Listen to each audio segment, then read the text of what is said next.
Bonsoir à tous, merci de nous retrouver sur TV Sud pour votre journal. Dans les titres de ce lundi 5 novembre, il y a Nikola Karabatic qui joue à nouveau au hand en équipe de France. C'était ce dimanche, un match de qualification pour l'Euro 2014 en Turquie, match gagné par les experts.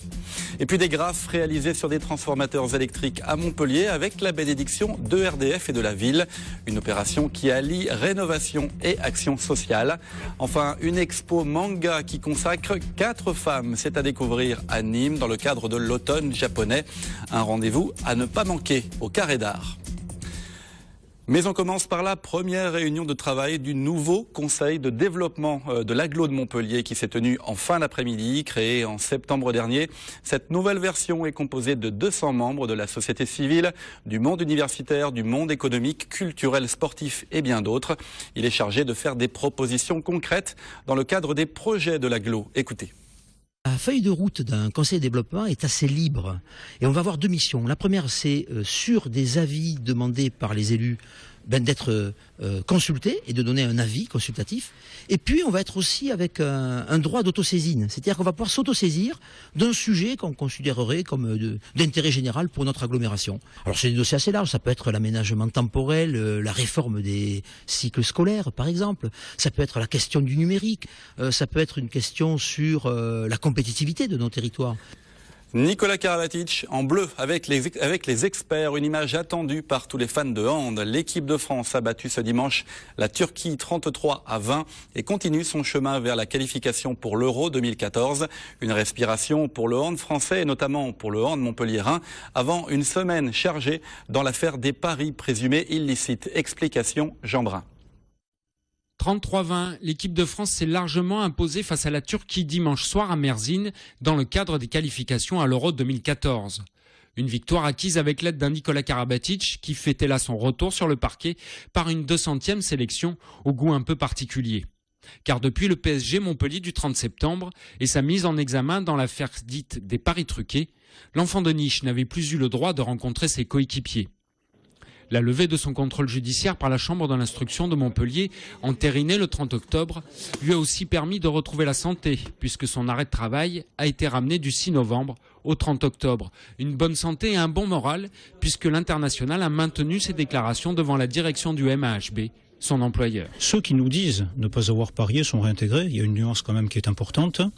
Après, pour le reste, vous connaissez la position du bureau directeur qu'on relaye depuis maintenant plusieurs semaines, à savoir que des joueurs dont il est avéré qu'ils ont parié sur la défaite de leur équipe, même à la mi-temps, commettent un manquement contraire à toutes les valeurs du club, parce que c'est l'essence même du sport que de jouer ensemble pour gagner, et que pour nous, il est impensable que le contrat de confiance puisse être rompu à la connaissance de ces éléments. En restant sur sa position, je n'ai pas parié, c'est ma femme qui l'a fait. Karabatic a retrouvé son club et l'équipe de France, ce qui n'est pas le cas de son frère Lucas, ni de Dragan Gajic et Primož Prost, qui sont tous les 3 convoqués cette semaine à des entretiens préalables à une sanction disciplinaire. Football, le MHSC a fait match nul sur la pelouse de Troyes samedi, 1 but partout. But de Younes Belhanda, des Montpelliérains dominateurs qui redressent la tête petit à petit, mais qui sont 14e au classement de Ligue 1. La semaine ne va pas être en tout cas de tout repos. Ligue des champions en Grèce face à l'Olympiakos ce mardi, avant le choc de Ligue 1 dimanche avec la réception du PSG. Écoutez. On va prendre un point et on va rentrer dans le sud, hein. C'est comme ça, il n'y a pas... Je persiste à dire que quand on ne fait pas ce qu'il faut, quand on a le pain, le couteau, le beurre et l'argent du beurre, eh bien après on souque un petit peu. Ouais,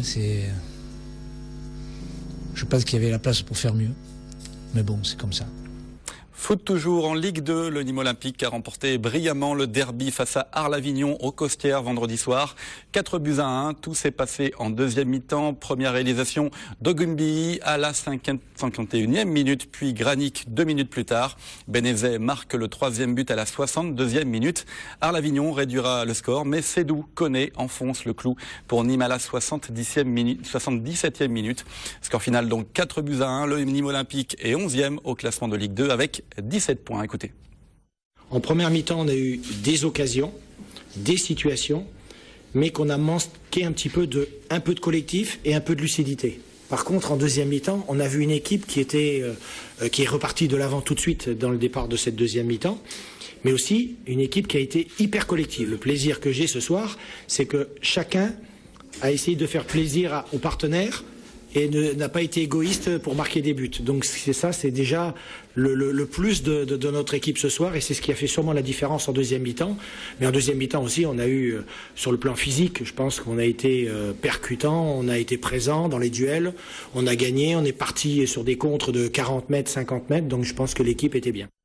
Un beau spectacle, effectivement, aux Costières. Et on termine cette page sport par du tennis avec la 9e édition du Kia Open du Cap d'Agde qui s'est terminée samedi soir par la victoire de Mathilde Jacquin et Christophe Masson. Ils représenteront la France en Australie à l'occasion de la finale mondiale du Kia Open en janvier prochain. Moderniser et sécuriser le marché de la paillade à Montpellier, c'est l'objectif des travaux qui ont commencé et qui s'achèveront fin janvier 2013. Au programme, le réaménagement du parvis et de la traversée piétonne des Halles, mais aussi une informatisation globale pour optimiser la gestion du marché. Écoutez. Nous avons mis en place une informatisation totale, une cartographie de manière à ce que tout l'espace public soit délimité, qu'on sache à tout moment quel commerçant, sur quelle zone, quel jour, et s'il est à jour ou non du paiement de ses cotisations auprès de la ville pour l'occupation de l'espace public à titre commercial.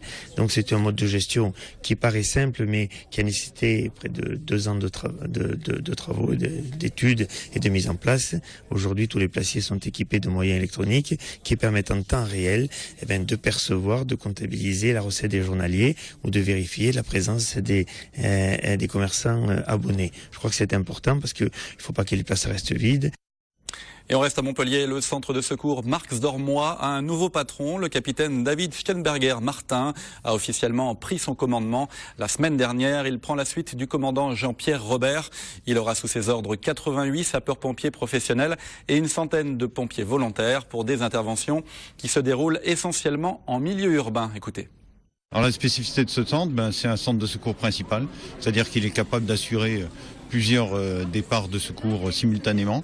Et donc c'est un centre de secours qui a essentiellement un champ d'action sur le milieu urbain. Donc qui dit urbain dit beaucoup de secours routiers.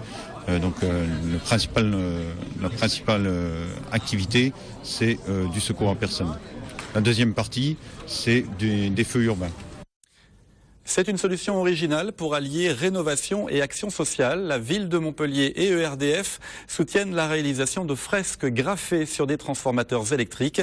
Des œuvres réalisées par 6 jeunes. Leur dernier graphe vient juste d'être inauguré. Reportage Jessica Desbois.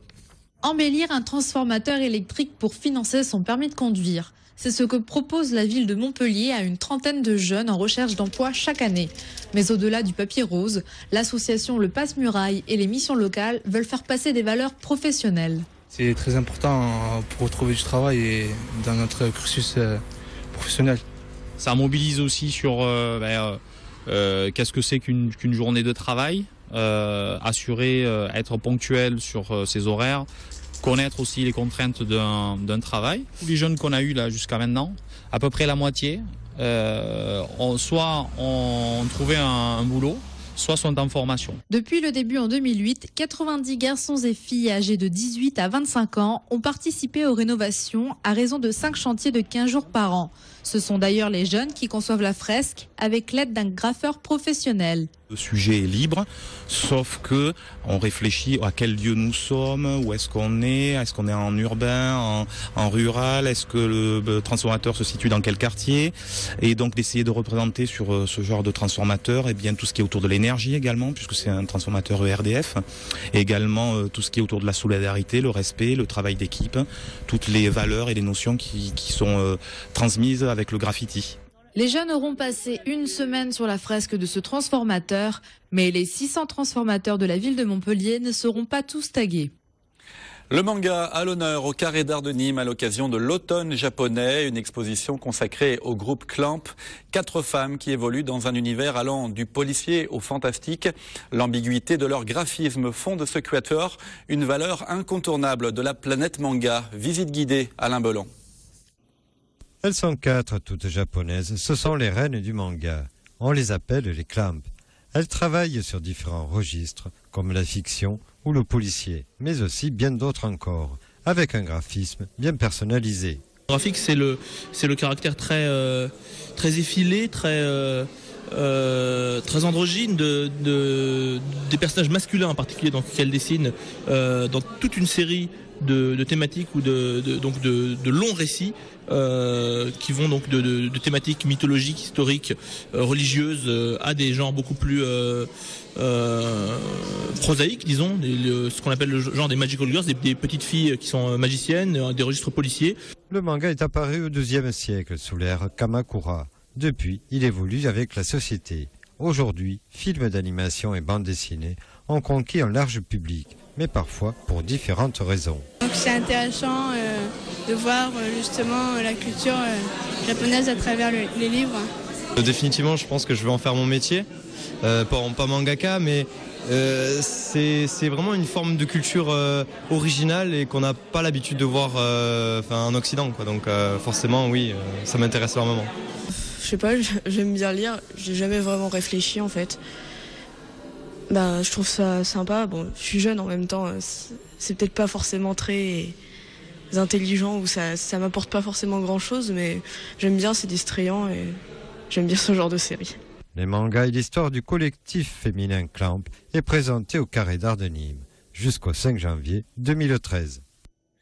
C'est l'heure de retrouver la nouvelle rubrique de votre journal, le résumé de l'actualité internationale en bref et en images. C'est Le Monde en 120 secondes.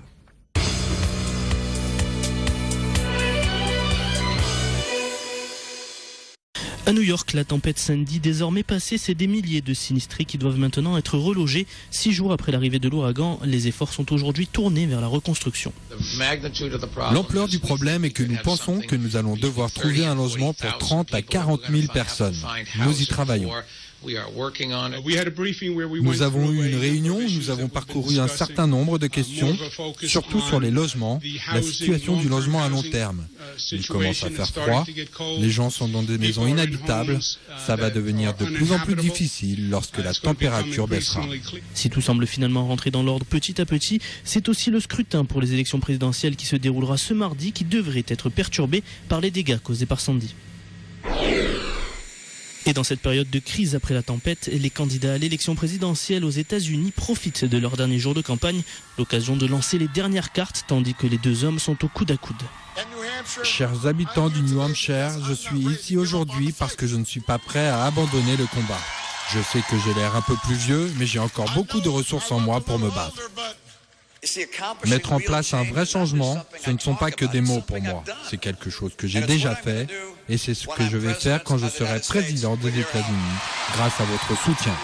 Une élection où tous les scénarios restent envisageables, bien que Barack Obama semble garder une très légère avance sur Mitt Romney. C'est un des nombreux dommages collatéraux générés par Sandy. Le marathon de New York, qui devait se tenir ce dimanche, a été annulé. Une décision provoquant la déception de milliers de participants.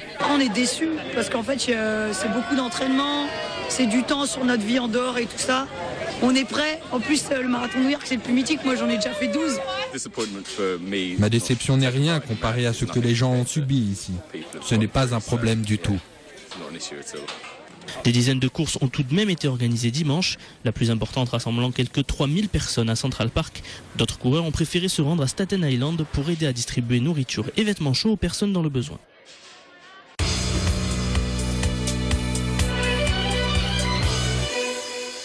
Voilà, et vous pourrez suivre toute l'actualité internationale, notamment américaine, nationale et régionale ce soir à partir de 22h dans le 22 minuit.